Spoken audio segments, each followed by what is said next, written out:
पछताने वाला मोर। एक जंगल में कौवा पंछी बहुत अच्छे मित्र थे। वे एक दूसरों की मुश्किलों में मदद करते थे।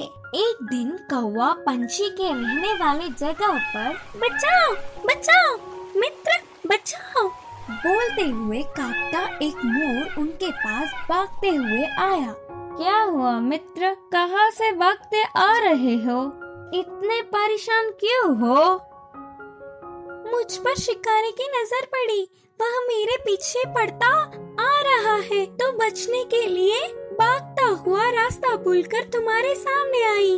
अब तुम्हें ही मुझे बचाना होगा। अच्छा ठीक है यार, पंछी ने कहा। कौवा पंछी ने उस मोर का साथ दिया।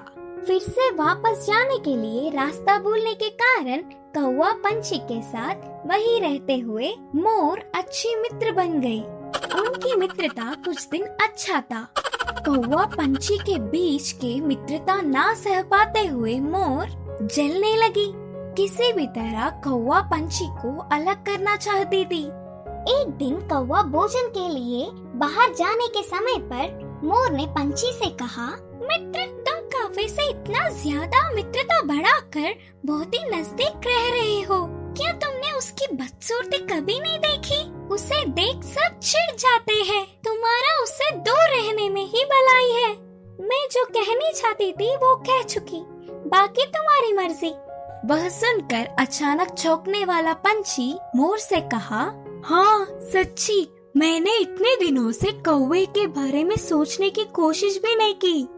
हट, उससे क्या दोस्ती, उससे क्या मित्रता। तुम्हारे जैसे सुंदर वालों से मित्रता करने से मेरा मूल्य और होदा बढ़ेंगे। उसकी चाल सफल हुई करके मोर खुश हुई। आगे आगे मोर पंछी के व्यवहार में परिवर्तन देख कौवा उन्हें उसे दूर करने की बुरी सोच को समझी।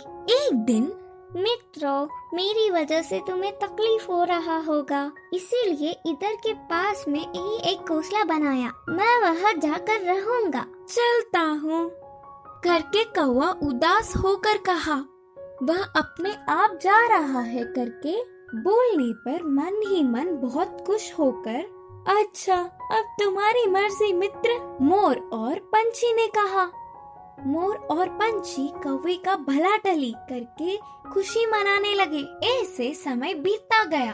पुराने मित्रों को छोड़ के आए हुए बहुत दिन होने से कौवे को उन्हें देखने की इच्छा जागी। पुरानी जगह पर उड़ता हुआ आया। उसी क्षण अपने पंख खोलकर नाचने वाले मोर पर एक शिकारी ने निशाना लगाया। कौवा देखा और परेशान हुआ। हटो वहाँ से, मोर मित्र, हटो, खतरा खतरा बोलकर जोर से चिल्लाया। पास में मरी हुई सांप को अपनी चोंच से पकड़कर शिकारी पर छोड़ा। सांप अपने ऊपर गिरने से बचाओ बचाओ, सांप सांप बोलते हुए जोर से चिल्लाकर डर के शिकारी वहाँ से भाग गया। यह सब देखकर मोर के होश उड़ गए। भागते हुए आकर कौवे की चरणों पर गिरी और रोते हुए कहा, माफ कर दो मित्र, सुंदरता के घमंड में मैं मेरे मुश्किल समय में मदद करने वाले तुम्हें धोखा दिया, लेकिन तुमने मेरे प्राण बचाए। तुम्हारा कर्ज कैसे भुगतान करूं? तब कौवे ने कहा, पछतावे से बड़ी कोई सजा नहीं, मैंने तुम्हें पूरे दिल से माफ किया। तभी आई हुई पंछी पूरी बात जानकर दुखी होकर अपनी की हुई गलती पर शर्मिंदा होकर सिर झुकाया। फिर तब से कौवा पंछी मोर हमेशा की तरह अच्छे मित्र जैसे रहने लगे। इस कहानी की शिक्षा है कि अपने भूलों को भी भुलाने वाला ही सच्चा मित्र होता है। Thanks watching video. Subscribe our channel.